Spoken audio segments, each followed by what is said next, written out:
नमस्कार। शुरुआत करते हैं बड़ी खबर के साथ। पहले चरण के लिए चुनाव आयोग की तमाम तैयारियां पूरी हो गई हैं। कल यूपी के 9 जिलों की 8 लोकसभा सीटों पर चुनाव होना है। 8 सीटों पर 1,44,15,43 मतदाता मतदान करेंगे। 8 सीटों पर 76,54,658 पुरुष मतदाता हैं। 67,46,136 महिला मतदाता मतदान करेंगे। पहले चरण के चुनाव में 749 ट्रांसजेंडर भी मतदान करेंगे। 8 लोकसभा सीटों पर 80 उम्मीदवार ताल ठोक रहे हैं। 80 में से 7 महिला प्रत्याशी भी चुनावी मैदान में। 7,693 मतदान केंद्रों के 14,845 बूथों पर मतदान होगा। 65,380 मतदान कर्मी पहले चरण का चुनाव संपन्न करवाएंगे। आपात स्थिति से निपटने के लिए हेलीकॉप्टर को भी तैनात किया गया है। बरेली में एयर एम्बुलेंस की भी तैनाती की गई है।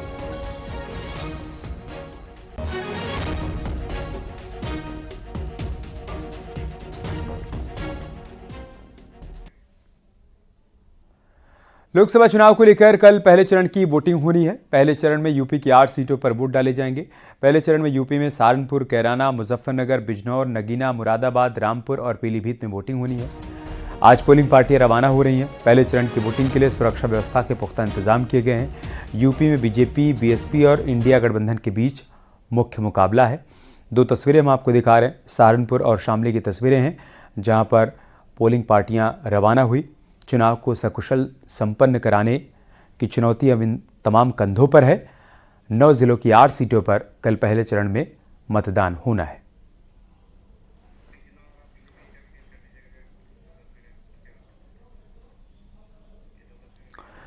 और अब हम आपको बिजनौर और पीलीभीत की तस्वीर दिखा रहे हैं। यहां पर भी पोलिंग पार्टियों को रवाना किया गया। बिजनौर और पीलीभीत में चुनाव आयोग की तरफ से तमाम तैयारियां मुकम्मल कर ली गई हैं। भारी संख्या में पुलिस बलों की तैनाती की गई है, ताकि कहीं पर कोई माहौल बिगाड़ने की कोशिश करे तो फौरन एक्शन लिया जा सके। और पोलिंग पार्टियों को रवाना करने से पहले मतदान कर्मियों को विधिवत ट्रेनिंग भी दी गई।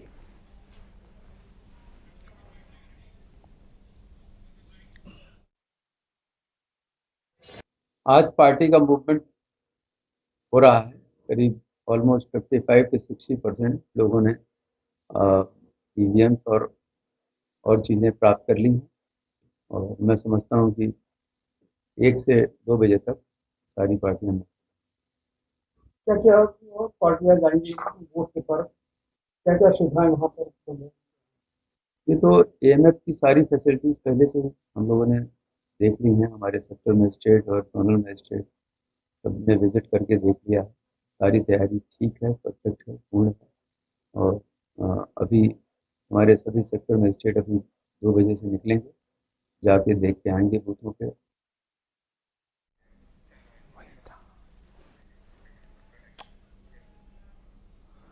सहारनपुर लोकसभा सीट पर कल वोटिंग होनी है। इस सीट पर करीब 18.5 लाख मतदाता अपने मताधिकार का इस्तेमाल करेंगे। पोलिंग पार्टियों को मतदान केंद्रों के लिए रवाना किया गया। वोटिंग के लिए पुख्ता बंदोबस्त किए गए हैं। 40 कंपनी अर्धसैनिक बल और 8 कंपनी पीएसी की तैनाती की गई है।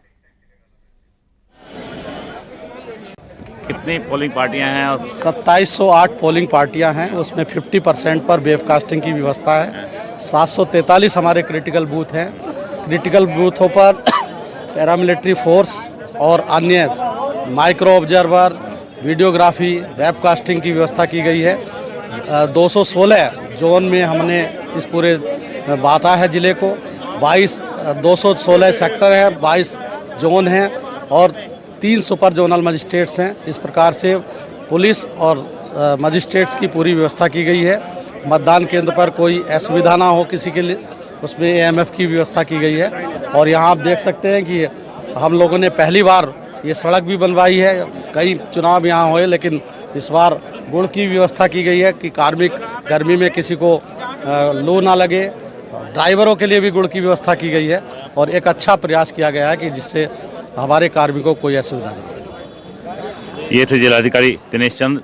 उनका साफ कहना है कि यहाँ पर जो व्यवस्था है वो पहले के मुकाबले अच्छी दुरुस्त की गई है। और यहाँ कर्मियों के लिए गुड़ की व्यवस्था भी की गई है। मैं आपको दिखाना चाहूँगा, क्योंकि गर्मी बहुत ज़्यादा है। गुड़ और पानी की व्यवस्था यहाँ पर की गई है। और जिस प्रकार से जो लोग लू से और गर्मी से बचाव उनका होता रहे और यहाँ जो मतदान कर्मी हैं यहाँ से ठीक ठाक से यहाँ रवाना होने के बाद अपने जहाँ पोलिंग। पहले चरण के मतदान को लेकर यूपी पुलिस भी पूरी तरीके से तैयार है। संवेदनशील और अति संवेदनशील केंद्रों पर कड़ी सुरक्षा व्यवस्था के इंतजाम किए गए हैं। अप्रैल को लोकसभा 2024 के प्रथम चरण का मतदान स्वतंत्र, निष्पक्ष और सकुशल संपन्न कराए जाने हेतु बृहद पुलिस प्रबंध किया गया है। प्रदेश के 9 जनपदों में स्थित 8 लोकसभा क्षेत्रों में 7,689 मतदान केंद्रों के 14,849 मतदेय स्थलों पर होने वाले मतदान के दृष्टिगत कुल 248 बैरियर स्थापित किए गए हैं। इसमें से जनपद पीलीभीत के अंतर्राष्ट्रीय सीमा प्रभावित क्षेत्र में 11 बैरियर व जनपद सहारनपुर, शामली, मुरादाबाद, बिजनौर, रामपुर, मुजफ्फरनगर तथा पीलीभीत के अंतर्राज्यीय सीमा पर 88 बैरियर स्थापित कर अनवरत चेकिंग कराई जा रही है। समस्त अंतर्राष्ट्रीय व अंतर्राज्यीय बैरियर पर अतिरिक्त सीसीटीवी कैमरों का अधिस्थापन कराकर चौकसी व निगरानी सुनिश्चित की जा रही है। और चुनाव को लेकर क्या तैयारियां हैं, ग्राउंड जीरो से बताने के लिए हमारे सहयोगी इस वक्त हमारे साथ जुड़ चुके हैं। रामपुर से फराह खान हमारे साथ जुड़ चुकी हैं, शामली से शहनवाज हमारे साथ जुड़ चुके हैं और सहारनपुर से उमेश श्रीवास्तव हमारे साथ जुड़ चुके हैं। फराह, मैं शुरुआत आपसे कर रहा हूं। रामपुर में कैसी तैयारियां हैं, क्या अपडेट है चुनाव को लेकर? जी बिल्कुल, देखिए साफ तौर पर जो तैयारियां हैं वो पूरी हो रही हैं, लगातार हो रही हैं और क्योंकि 17,36,836 जो मतदाता हैं कल वो मतदान करेंगे।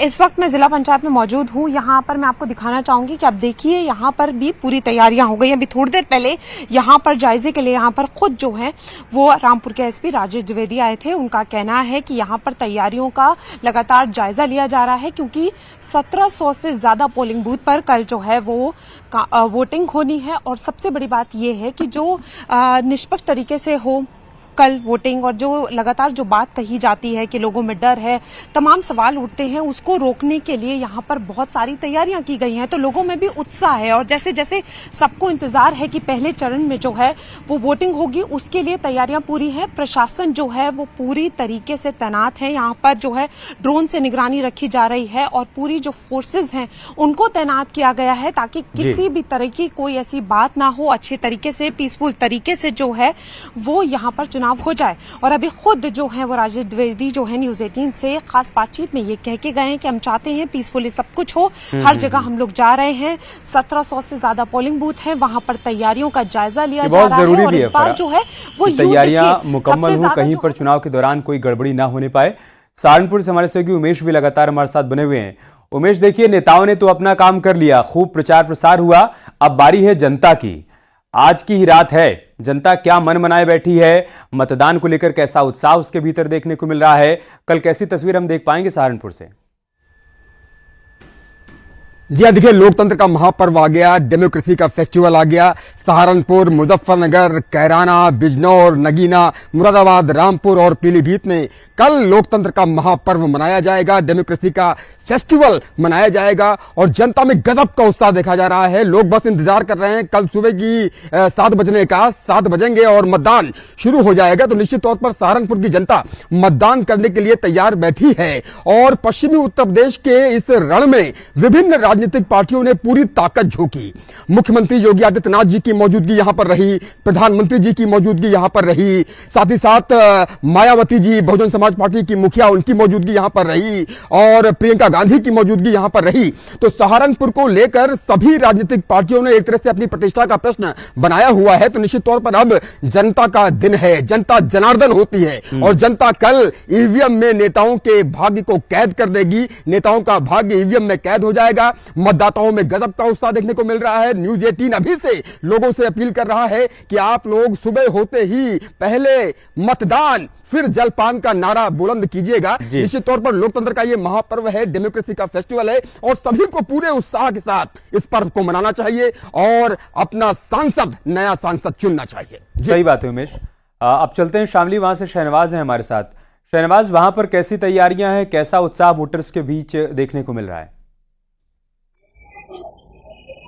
देखिए, जो शामली कैराना लोकसभा के वोटर हैं वो काफ़ी उत्साहित हैं, क्योंकि कल लोकतंत्र के महापर्व की जो है तैयारियां पूरी कर ली गई हैं। शामली प्रशासन ने जो पोलिंग पार्टियां हैं उन्हें तय स्थल पर भेज दिया है। भारी सुरक्षा बल जो है तैनात किया गया है, अर्धसैनिक बल लगाए गए हैं, पीएससी तैनात की गई है। इसके अलावा जो है स्थानीय पुलिस का भी जो है इसमें पूरा सहयोग है। डीएम शामली लगातार जो है लोगों से अपील कर रहे हैं कि घरों से निकले और मतदान स्थल पर पहुंचकर बढ़ चढ़कर इस लोकतंत्र के महापर्व में हिस्सा ले। तो लगातार जो है जो एसपी हैं वो भी लगातार जो है मतदान स्थलों पर भ्रमणशील है। अभी कुछ देर पहले यहाँ पर डीएम रविंद्र कुमार सिंह और एसपी अभिषेक झा दोनों साथ में जो है पहुंचे थे। मैं इस वक्त विबी इंटर कॉलेज में मौजूद हूँ, जहाँ पर जो है कल मतदान होना है, जिसको लेकर के जो है प्रशासन की तमाम तैयारियां हैं। कैराना लोकसभा सीट को बेहद महत्वपूर्ण माना जाता है, क्योंकि पश्चिम यूपी में की राजनीति में कैराना का बड़ा योगदान है। बिल्कुल सही बात है, लेकिन अच्छी बात यही, जैसा कि आप बता रहे हैं कि डीएम खुद अभी भी ग्राउंड जीरो पर जाकर तमाम तैयारियों का निरीक्षण कर रहे हैं। मतलब है कि कल कहीं कोई दिक्कत, कोई परेशानी ना आए, ये आज ही सुनिश्चित कर लिया जा रहा है। बहुत शुक्रिया आप तीनों का हमारे साथ जुड़ने के लिए और तमाम जानकारी, तमाम तस्वीरें हम तक पहुंचाने के लिए। इधर सीएम योगी ने दूसरे चरण की सीटों के लिए ताबड़तोड़ चुनाव प्रचार किया। सीएम योगी ने सबसे पहले गौतम बुद्ध नगर सीट के अंतर्गत आने वाले सिकंदराबाद पहुंचकर वहां प्रचार किया। उसके बाद मेरठ हापुड़ सीट पर किठौर में जनसभा की, तो गाजियाबाद सीट पर पिलखुआ में प्रचार किया। इस दौरान सीएम योगी ने माफिया पर वार किया। उन्होंने कहा कि पहले यूपी की पहचान दंगों से हुआ करती थी, आज यूपी दंगा मुक्त हो चुका है। उन्होंने केंद्र सरकार की योजनाओं का भी अलग अलग मंचों से जिक्र किया।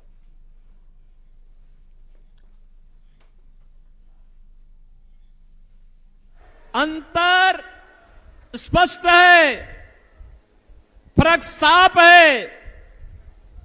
वे दंगा कराते थे, हमने कहा भी नहीं। सामान्य प्रदेशवासियों के लिए अयोध्या में रामलला होंगे और माफिया और अपराधी के लिए राम नाम सत्य है की यात्रा के रास्ते भी खुले होंगे। बहनों और भाइयों, वे दंगा करा करके प्रदेश को अस्त व्यस्त करते थे। हम लोगों ने कहा नहीं भाई, दंगा पॉलिसी नहीं चलेगी, विकास की पॉलिसी चलेगी, विकास की। और आज इसी विकास के लिए हम लोग आपके पास आए हैं। नौजवान की आजीविका के लिए, आम नागरिक की आस्था के लिए, व्यापारी और बेटी की सुरक्षा के लिए भारतीय जनता पार्टी आवश्यक है। और गरीब कल्याणकारी योजनाओं की तो कोई सानी ही नहीं।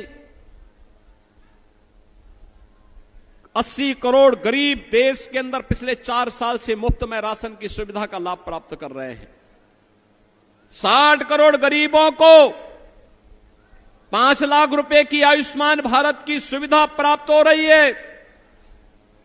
वे कहीं भी जाकर के उपचार करा सकते हैं।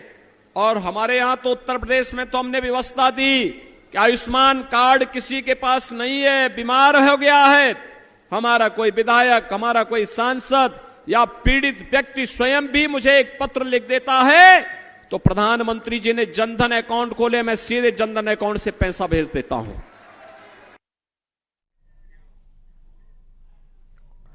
हरदोई में केशव प्रसाद मौर्य ने शिवपाल और रामगोपाल यादव पर बड़ा हमला बोला। उन्होंने कहा कि गुंडों के बीच रहते गुंडे और आंदोलनकारियों में अंतर भूल गए हैं। कांग्रेस भ्रष्टाचार की अम्मा है जो अब समाप्त पार्टी बन गई है। रामगोपाल यादव को प्रदेश की जनता कमल का बटन दबाकर जवाब देगी। अभी इनके एक चाचा श्री शिवपाल यादव, उन्होंने कहा केशव प्रसाद गुंडा है। मैंने कहा श्री शिवपाल यादव जी, गुंडों के बीच में रहते रहते गुंडे अपराधियों और आंदोलनकारियों का अंतर भूल गए। मैं आंदोलनकारी था, आंदोलनकारी हूं, गुंडागर्दी करने वालों के खिलाफ था, अपराधियों के खिलाफ था, अपराधियों के खिलाफ था। कल एक इनके चाचा ने प्रोफेसर अपने नाम के आगे लिखे। उन्होंने कहा केशव प्रसाद मौर्य से हम साइकिल का पंचर बनवाएंगे। अब मैं अगर इनको कहूं, मुझसे उम्र में बड़े हैं, मैं इनको कहा कि तुम्हारी गाली का जवाब मैं गाली से नहीं दूंगा, मेरे प्रदेश की जनता तुम्हारी गाली का जवाब कमल का बटन दबा करके देने का काम।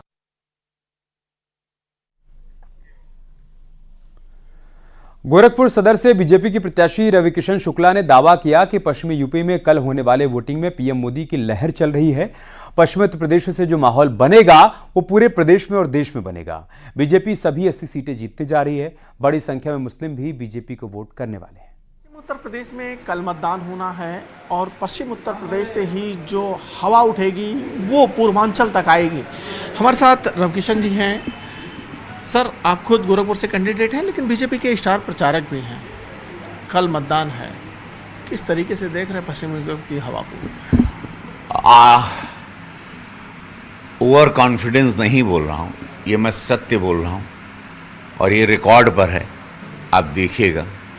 ऐतिहासिक वोटिंग होने जा रही है क्योंकि जनता सबको जान चुकी है, सबको परख चुकी है। जो हमको खबर आ रही पश्चिमी उत्तर प्रदेश से, सारी सीटों पे जहां पर कल चुनाव वोटिंग होगी वो सारी सीट भाजपा के पक्ष में और सारी सीटों पर प्रधानमंत्री मोदी जी जीत रहे हैं, भाजपा जीत रही है। आप ये मेरे शब्दों को रख लीजिएगा और इसमें कोई घमंड या कोई ऐसा नहीं। प्रधानमंत्री जी को लोगों ने 10 साल में जो समझा है, देखा है, देश को बदलते देखा। पश्चिमी उत्तर प्रदेश जो दंगे के लिए जाना जाता था, पूज्य महाराज जी ने जिस तरह से उत्तर प्रदेश को संभाला है, विकास के साथ माफियाओं से मुक्त कराया है, दबंगों से, दंगाइयों से मुक्त कराया है, उसको देख के पश्चिमी उत्तर प्रदेश में मुसलमान भी आकर्षित हैं इस वक्त। जो मैं आपको अभी लेटेस्ट जानकारी दे रहा हूँ, मुस्लिम महिलाएं भी वोट कर रही हैं प्रधानमंत्री मोदी जी को। यादव समाज बहुत ज़्यादा तबका वोट कर रहा है।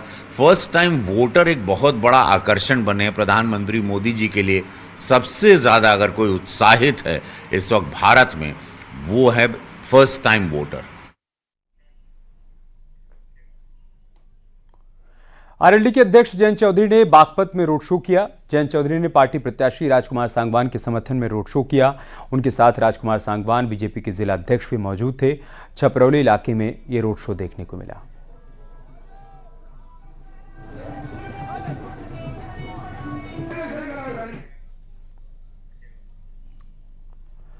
संभल में बीजेपी के प्रत्याशी परमेश्वर लाल सैनी ने आज अपना नामांकन किया। इस मौके पर डिप्टी सीएम केशव प्रसाद मौर्य मौजूद थे।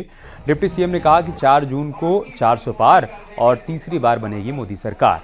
केशव मौर्य ने कहा कि बीजेपी यूपी की सभी सीटें जीतने जा रही है। गाजियाबाद से गाजीपुर तक समाजवादी पार्टी और कांग्रेस प्रत्याशियों की जमानत जब्त हो जाएगी। 4 जून 400 पार में इस बार संभल लोकसभा भी शामिल रहेगी। तीसरी बार मोदी सरकार बनेगी।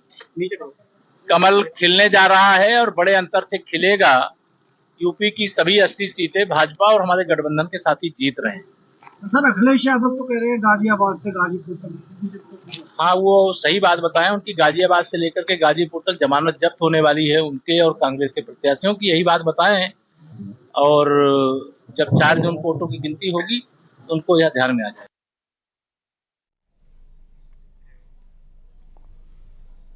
कन्नौज पहुंचे एसपी के राष्ट्रीय अध्यक्ष अखिलेश यादव ने बीजेपी पर निशाना साधा। आरक्षण का मुद्दा उठाते हुए कहा कि आरक्षण खत्म करने के लिए बीजेपी नौकरी नहीं दे रही है, नौकरी देंगे तो आरक्षण देना पड़ेगा।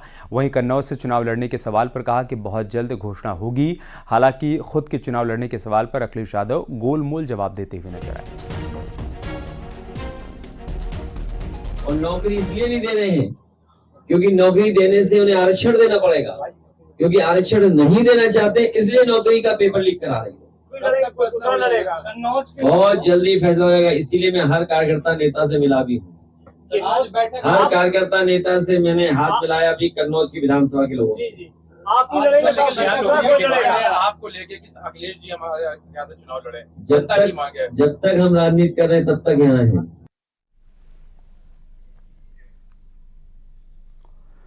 आजमगढ़ लोकसभा सीट से समाजवादी पार्टी के प्रत्याशी धर्मेंद्र यादव ने बीजेपी पर निशाना साधा। धर्मेंद्र यादव ने कहा कि गठबंधन के नेता देश के गंभीर मुद्दों को लेकर लगातार बैठक कर रहे हैं और 10 सालों से बीजेपी सरकार से लोग काफी निराश हैं। बीजेपी ने झूठे वादे किए जिससे जनता परेशान हो गई। आज पूरे देश के लोग बीजेपी से निराश हैं और निराश इसलिए हैं क्योंकि 10 साल से लगातार झूठे वादे झेल के लोग परेशान हो चुके हैं, लोग उदास हैं। आप सोचिए कि 60,000 नौकरियों पे 60 लाख नौजवान बैठते हैं और बैठने के बावजूद परीक्षाएं निरस्त हो जाती हैं। बीएसपी अध्यक्ष मायावती ने बड़ा एक्शन लेते हुए झांसी के प्रत्याशी को पार्टी से बाहर का रास्ता दिखा दिया। मायावती ने राकेश कुशवाहा को पार्टी से निकाल दिया। पार्टी विरोधी गतिविधियों के चलते ये फैसला लिया गया। अनुशासनहीनता पर बीएसपी सुप्रीमो ने राकेश कुशवाहा को बाहर निकाल दिया। बीएसपी ने 10 दिन पहले उनको टिकट दिया था। पार्टी ने झांसी के जिला अध्यक्ष को भी हटा दिया है। अमरपाल अहिरवार को हटाकर बीके गौतम को नया जिला अध्यक्ष बनाया गया। नए जिला अध्यक्ष बीके गौतम ने आरोप लगाया कि राकेश कुशवाहा की समाजवादी पार्टी से नजदीकियां थी और वो समाजवादी पार्टी के साथ मिलकर पार्टी को नुकसान पहुंचा रहे थे। कि मुझे ऐसा लगता है वो समाजवादी पार्टी के संपर्क में थे और बसपा में आने के बाद भी उन्होंने शायद संपर्क वहां से नहीं छोड़ा। ऐसी सूचनाएं माननीय बहन जी तक पहुंची होंगी। इसी का संज्ञान लेते हुए माननीय बहन जी ने ये निर्णय लिया।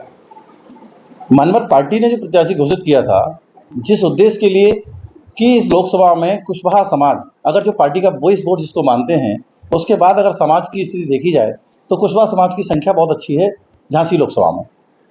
जब झांसी लोकसभा में उनकी समाज के तमाम लोगों ने ये कहा कि जो जिस कैंडिडेट को आपने घोषित किया है उसके साथ समाज नहीं आ पाएगी, और हमने उस व्यक्ति को भी देखा कि एक हफ्ते के अंदर वो भी क्षेत्र में उस हिसाब से नहीं गया जिस हिसाब से जाना चाहिए था।